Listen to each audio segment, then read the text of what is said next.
হ্যাঁ ইভান, বল কেন ফোন করেছিস?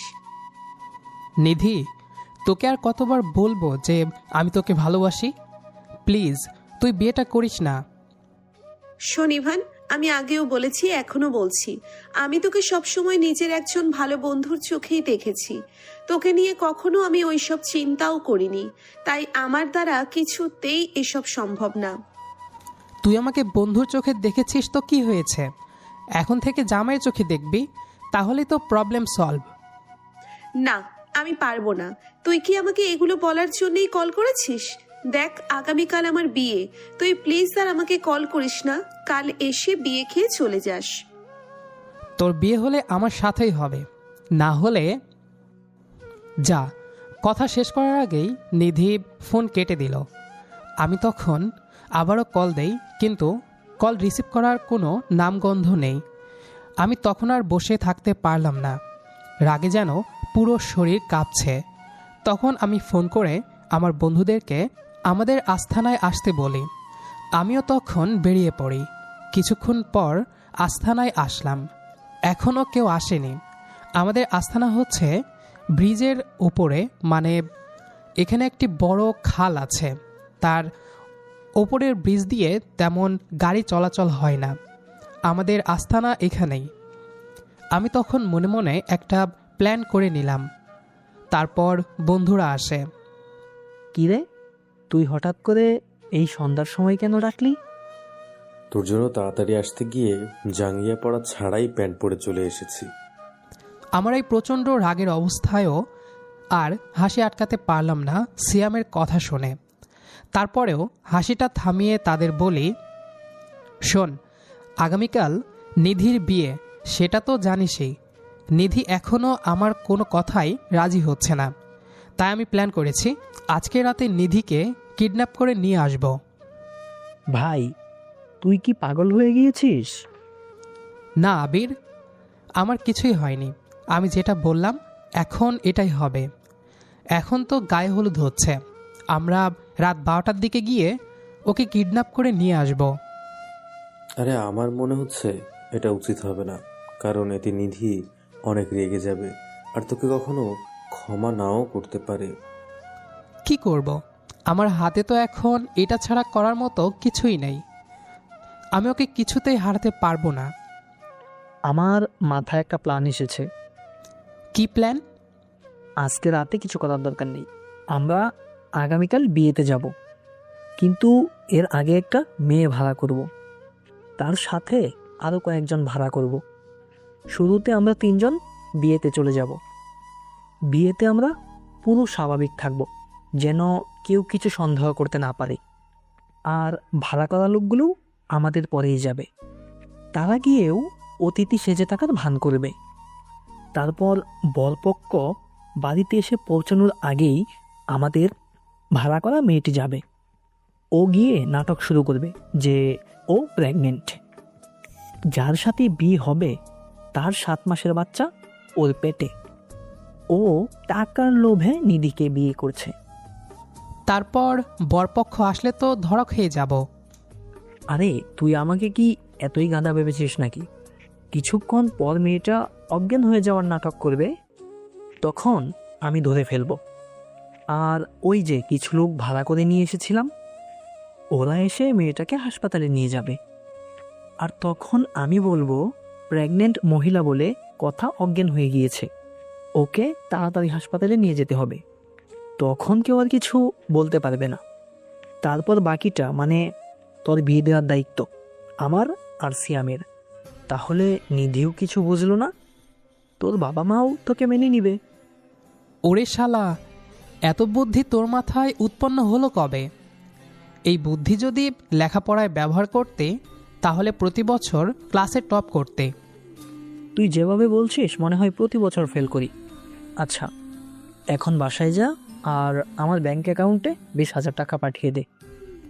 আমাকে কি পাগলে কামড়িয়েছে যে তোকে 20,000 দিতে যাব? আরে শালা, এটা কি আমি আমার জন্য নিচ্ছি নাকি? তোর কি মনে হয় 4-5 জন লোক আর একটা মেয়ে ফ্রিতে ভাড়া করা যাবে? তা অবশ্য ঠিক। আচ্ছা, এখন সেটা তুই দিয়ে দে। কারণ এখন আমি তোর ওপর ভরসা পাচ্ছি না। আগে বিয়েটা হোক, তাহলে 20 না 50,000 দিয়ে দিব, কথা দিলাম। আচ্ছা, সব কিছু তো হলো, এখন যে বাসায় যা, কালকে বিয়েতে দেখা হচ্ছে। আমরা যেহেতু আসল বরপক্ষ, একটু ভাবসাব নিয়ে যেতে তো হবেই। এই, তোরা আবার পুরো বরপক্ষের গেটআপ নিয়ে গেলে সব ধরা খেয়ে যাব। ধুর, তুই কেন জানি ভয় পাস সেটাই বুঝি না। আমি সেই টেগা টাইপের কথা বলছি নাকি? আমরা আমাদের বাইক না, কালকে ইভানের গাড়িটা নিয়ে যাব সবাই একসাথে। সবাই, আমি তো পুরো নায়ক হয়ে যাব, কারণ ইভানের শালিকাগুলো দেখতে একটু লাইনে আনতে হবে না? শালা, তুই কি একা একা করবি নাকি? আমিও আছি। ইভানকে বিয়ের পিঁড়িতে বসিয়ে দিলেই আমাদের কাজ শেষ। এবার আমরা বেআইনদের সাথে আড্ডা দেব। তোরা আর ভালো হবি না। আচ্ছা, আমিও চলে যাচ্ছি এখন। সকাল 11টার আগে আমি এখানে গাড়ি নিয়ে চলে আসব, তুইও চলে আসিস। তারপর আমি চলে আসলাম বাসায়। এখন পুরো চিন্তামুক্ত আছি। ওদের সামনে বলেছি যে ওদের ওপরে বিশ্বাস নেই, কিন্তু সত্যি কথা বলতে ওদের উপরে আমার পুরো বিশ্বাস আছে। ওরা যেটা বলবে সেটা করে দেখাবেই। তারপর রাতে ডিনারের সময় আম্মু বলছিল, কাল তো নিধির বিয়ে, বান্ধবীর বিয়ে হয়ে যাচ্ছে, কয়েকদিন পর তোরও সিরিয়াল আসছে, রেডি হয়ে যা। আম্মুর কথা শুনে একটু লজ্জা পাওয়ার ভান করলাম। আসল সারপ্রাইজ তো তারা কালকে পাবে। তারপর ডিনার শেষে রুমে গিয়ে শান্তির একটা ঘুম দিলাম। সকাল 10টা বাজতেই আমি তৈরি হয়ে নিলাম। আয়নার সামনে দাঁড়িয়ে নিজেকে একবার দেখে নিলাম। আজ যদি সব ঠিকঠাক থাকে তবে দিন শেষে নিধি আমার হবে। আবিরের প্ল্যানটা যেমন বুদ্ধিদীপ্ত তেমন ঝুঁকিপূর্ণ, কিন্তু নিধিকে হারানোর চেয়ে এই ঝুঁকি নেওয়া অনেক ভালো। আমি গাড়ি নিয়ে ব্রিজের ওপর আসতেই দেখি আবির আর সিয়াম আগে থেকেই হাজির। আবির একটা সানগ্লাস পরে বেশ ভাব নিয়ে দাঁড়িয়ে আছে, আর সিয়াম বারবার ওর চুল ঠিক করছে। কিরে, সব রেডি তো? মেয়েটার সাথে কথা হয়েছে? একদম পানির মতো পরিষ্কার। মেয়েটার নাম পিও। ওকে সব বুঝিয়ে বলেছি। ও ওর টিম নিয়ে সময় মতো বিয়ের প্যান্ডেলে ঢুকে পড়বে। তুই শুধু নিজের নার্ভ কন্ট্রোল করিস। আরে শোন, বিয়ের প্যান্ডেলে গিয়ে কিন্তু একদম দেবদার সেজে থাকবি না, হাসি খুশি থাকবি, যেন কেউ সন্দেহ না করে। চল, এবার লেট করা যাবে না। আমরা 3 বন্ধু নিধিদের বাড়ির উদ্দেশ্যে রওনা দিলাম। নিধিদের বাড়ি পৌঁছাতে আধ ঘন্টা লাগলো। চারদিকে শ্বাস রব। গেটের সামনেই নিধির ভাই আর কাজিনরা দাঁড়িয়ে। আমরা গাড়ি থেকে নামতেই নিধির ছোট বোন রিধি দৌড়ে এলো, বলল, ইভান ভাইয়া, আপনারা তো অনেক লেট করে ফেললেন। নিধি আপু বারবার আপনার কথা জিজ্ঞেস করছিল। আমি একটু হেসে বললাম, আরে না রে, একটু জ্যামে পড়েছিলাম। তোর আপু কোথায়? রিধি বলল, আপু ওপরে পার্লারের আপুদের সাথে আছে, আপনারা ভেতরে যান, নাস্তা করুন। ভেতরে যাওয়ার সময় আবির আমার কানে কানে ফিসফিস করে বলল, ইভান, নিধি তোকে খুঁজছে, মানে ওর মনেও তোর জন্য টান আছে। তুই শুধু খেলাটা দেখ। আমরা সোফায় বসে নাস্তা করছি। এমন সময় ওপর থেকে নিধি নামলো। পরনে লাল লেহেঙ্গা, হালকা সাজ। ওকে অপার্থিব সুন্দর লাগছে। আমাকে দেখেই ও এগিয়ে এলো। যাক, শেষ পর্যন্ত আসার সময় হলো তোর। আমি তো ভেবেছিলাম তুই আসবেই না। তোর বিয়ে আর আমি আসবো না, এটা কি হয়? মনে মনে বললাম, আজ শুধু আসিনি নিধি, তোকে নিজের করে নিতে এসেছি। ঠিক তখনই বাইরে একটা শোরগোল শোনা গেল। আমি আর আবির একে অপরের দিকে তাকালাম। সিয়াম ইশারা করলো, শুরু হয়ে গেছে। বাড়ি থেকে একটা মেয়ে চিৎকার করতে করতে ভেতরে ঢুকছে। মেয়েটার হাতে একটা মেডিকেল ফাইল, পেছনে আরও 2 জন লোক। মেয়েটা কাঁদতে কাঁদতে সোজা নিধির বাবার সামনে গিয়ে দাঁড়ালো। পিউ বলল, আঙ্কেল, এই বিয়ে হতে পারে না। যে ছেলেকে আপনারা জামাই করতে যাচ্ছেন সে আসলে একটা প্রতারক। নিধির বাবা আকাশ থেকে পড়লেন। আশেপাশের মানুষজন ভিড় করে দাঁড়ালো। নিধিও অবাক হয়ে তাকিয়ে আছে। আপনি কে মা? কি বলছেন এসব? তখন মেয়েটা আবার বলল, আঙ্কেল, আমি সাগরের স্ত্রী। আমি 7 মাসের প্রেগনেন্ট। ও আমাকে টাকার লোভে ছেড়ে দিয়ে এখানে বিয়ে করতে এসেছে। এই দেখুন আমাদের বিয়ের কাবিননামা আর আমার প্রেগনেন্সি রিপোর্ট। পুরো বাড়িতে পিনপতন নীরবতা। নিধির মুখটা ফ্যাকাশে হয়ে গেল। ঠিক সেই মুহূর্তে আবিরের ইশারায় মেয়েটা হঠাৎ মাথায় হাত দিয়ে পড়ে যাওয়ার ভান করল। আরে মেয়েটা তো জ্ঞান হারিয়েছে। ওনার অবস্থা তো ভালো মনে হচ্ছে না। প্রেগনেন্ট মানুষ, এখনই হাসপাতালে নিতে হবে। সিয়াম আর ভাড়া করা লোকগুলো দ্রুত মেয়েটাকে পাঁচকোলা করে গাড়ির দিকে নিয়ে গেল। নিধির বাবা রাগে কাঁপছেন। তিনি তখনই বরের বাবাকে ফোন দিয়ে বিয়ে ভেঙে দেওয়ার ঘোষণা দিলেন। নিধি এক কোণায় দাঁড়িয়ে কাঁদছে। আমার খুব কষ্ট হচ্ছিল ওর কান্না দেখে, কিন্তু আমি জানতাম এই কান্নায় একটু পর হাসিতে বদলে যাবে। আমার মেয়ের জীবন নষ্ট হয়ে যাচ্ছিল। এখন আমি সমাজকে কি মুখ দেখাবো? মেহমানরা তো চলে যাবে। সুযোগ বুঝে আবির এবার ময়দানে নামল। আঙ্কেল, একটা কথা বলবো, কিছু মনে করবেন না। মেহমানরা খেতে বসেছে। এ অবস্থায় বিয়ে ভেঙে গেলে নিধির দুর্নাম হবে। আপনি যদি চান, ইভান তো আছে। ও নিধিকে কতটা পছন্দ করে তা তো আমরা সবাই জানি। নিধিও ওকে বিশ্বাস করে। নিধির বাবা কিছুক্ষণ চুপ করে থেকে আমার দিকে তাকালেন। তারপর নিধির কাছে গিয়ে বললেন, মা নিধি, তুই কি ইভানকে বিয়ে করবি? অন্তত আমার মান সম্মান বাঁচাতে।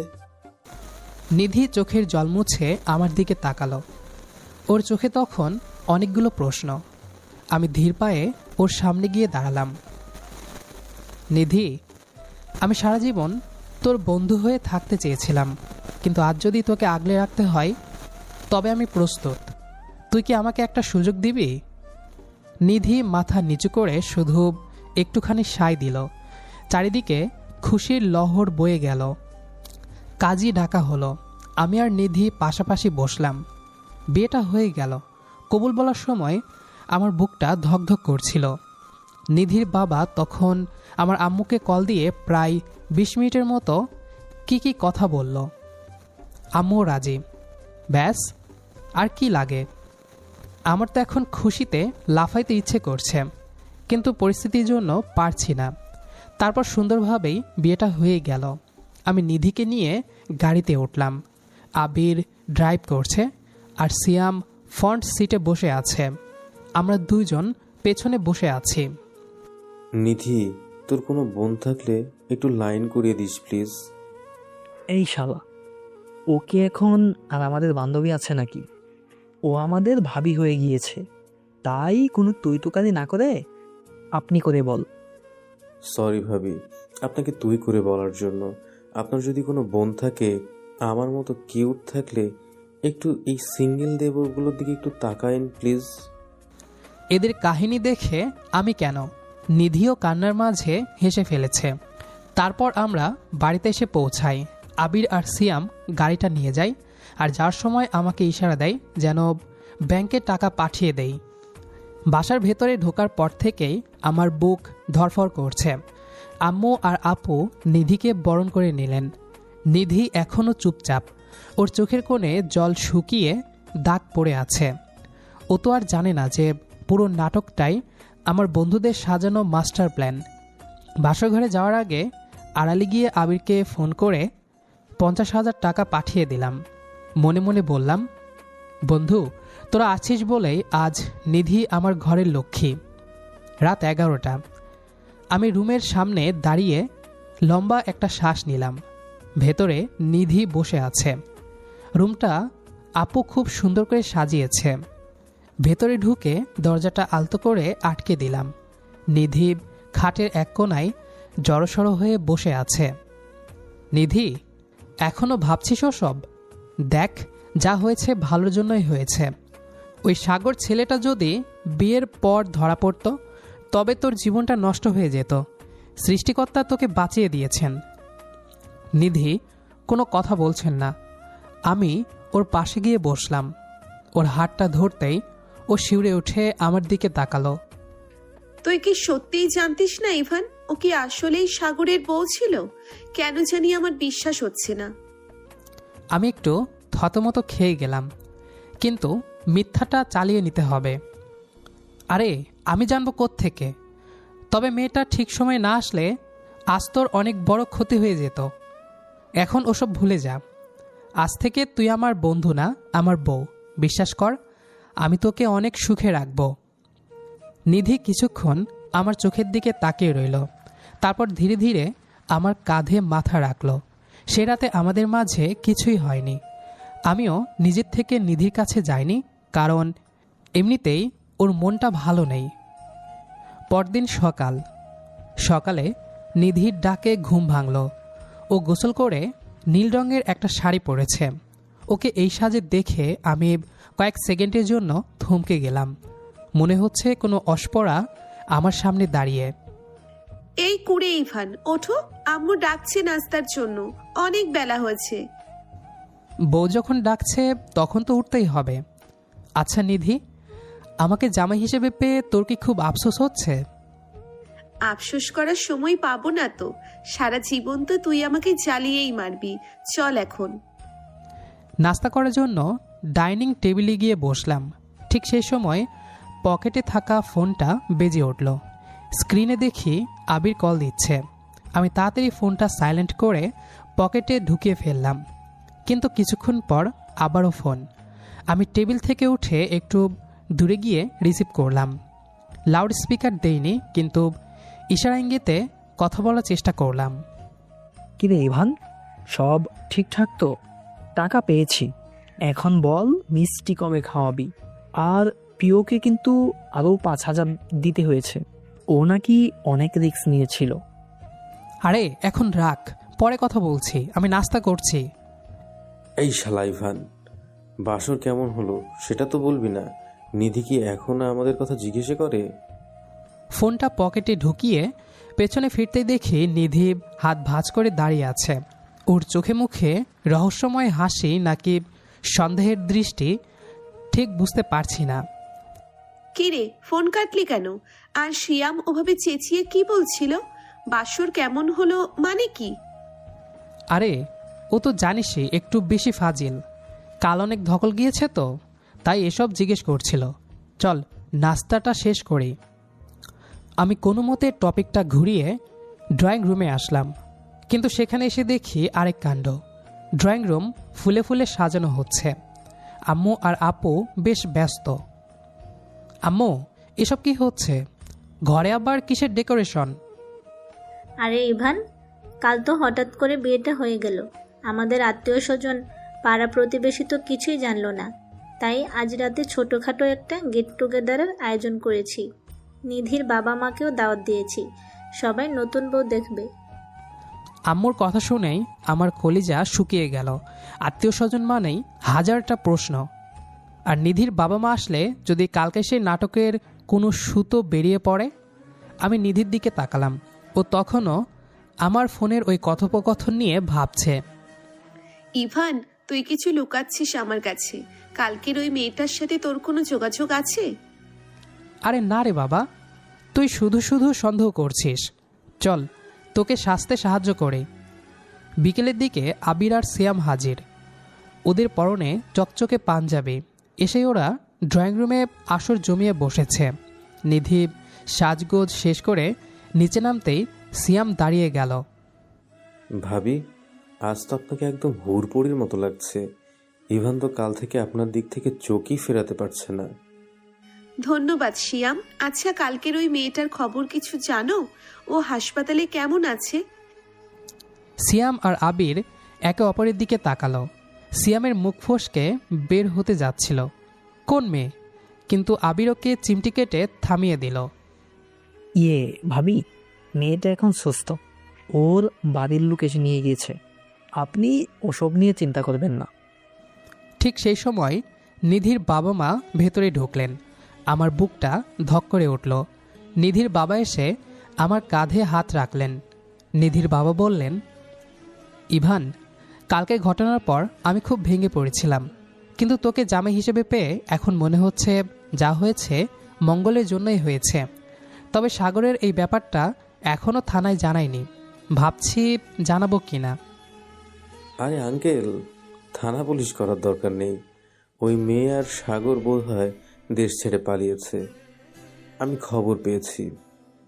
নিধি এবার সিয়ামের দিকে তীক্ষ্ণ চোখে তাকালো।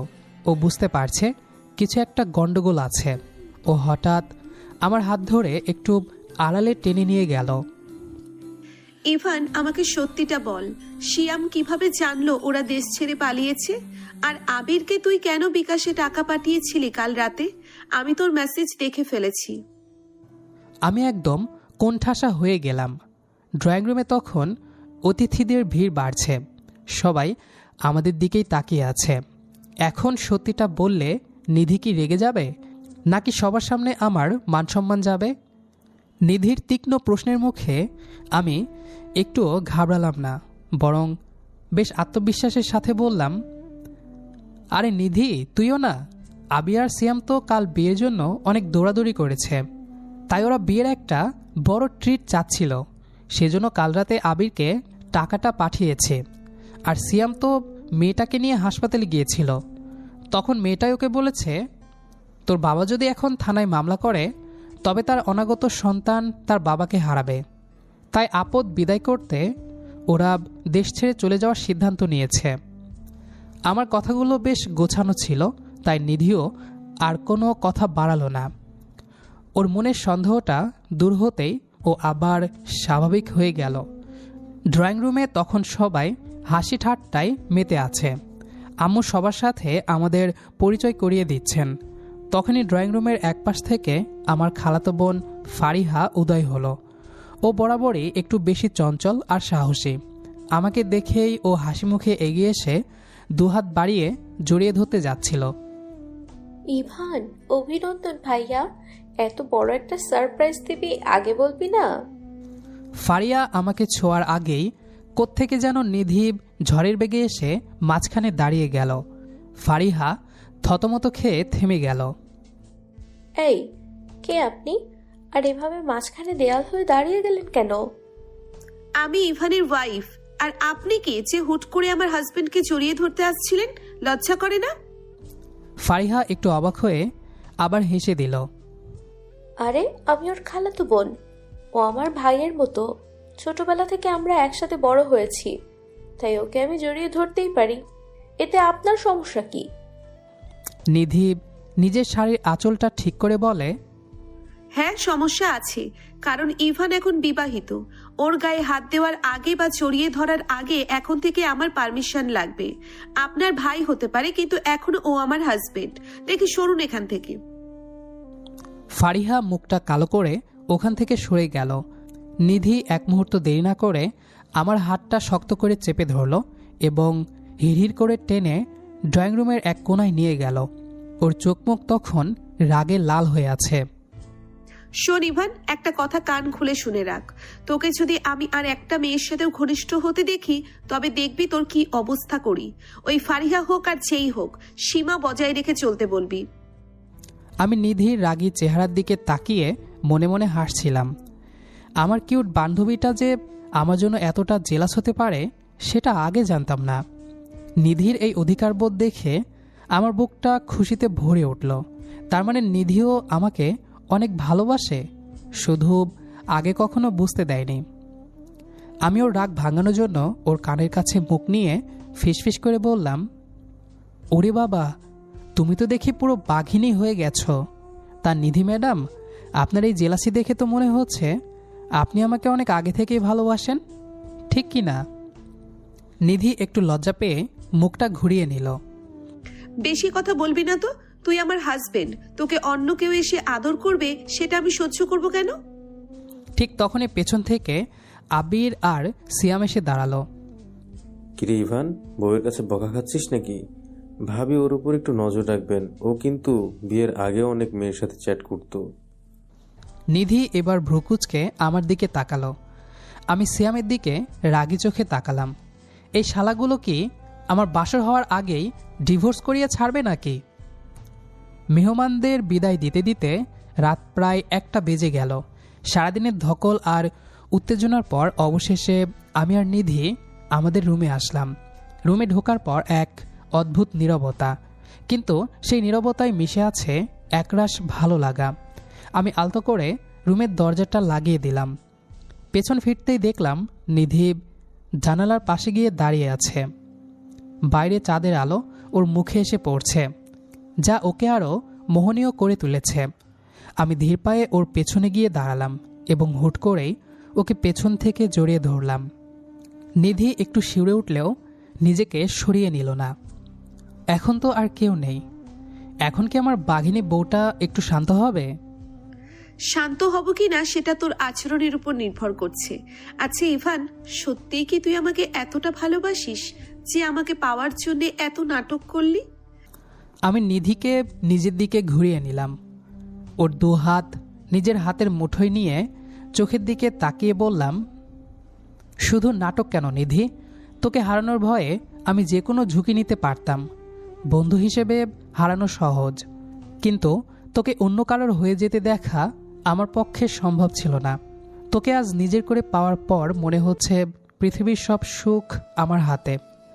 নিধি কিছুক্ষণ চুপ করে রইল, তারপর আমার বুকে মাথা রেখে শান্ত গলায় বলল, জানিস, তুই যখন বিয়ের পিঁড়িতে আমার পাশে বসলি তখন আমার মনে হচ্ছিল আমি কোনো স্বপ্ন দেখছি। হয়তো মনে মনে আমি তোকেই চেয়েছিলাম, কিন্তু বন্ধুত্বের বাঁধনটা ভাঙার সাহস পাচ্ছিলাম না। আজ বুঝতে পারছি তোর জেদটাই আমাদের এক করে দিয়েছে। আমি নিধির চিবুক ধরে মুখটা একটু উঁচু করলাম। ওর চোখে এখন আর কোনো সন্দেহ নেই, আছে গভীর এক অনুরাগ।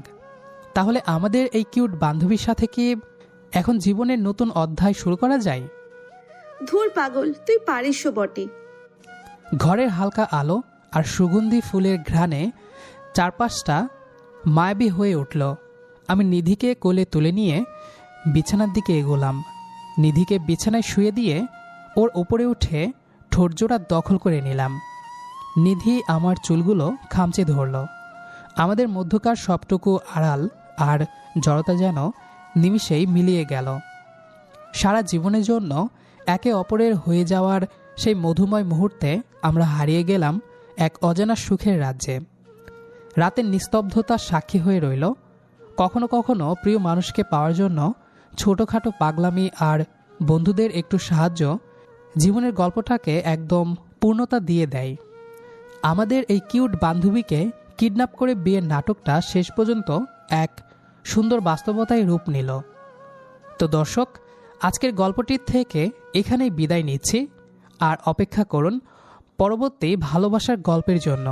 সে পর্যন্ত ভালো থাকবেন এবং লাইক, কমেন্ট, শেয়ার করে আমাদের সাথেই থাকুন। আর নতুনরা কিন্তু সাবস্ক্রাইব করতে ভুলবেন না। আল্লাহ হাফেজ।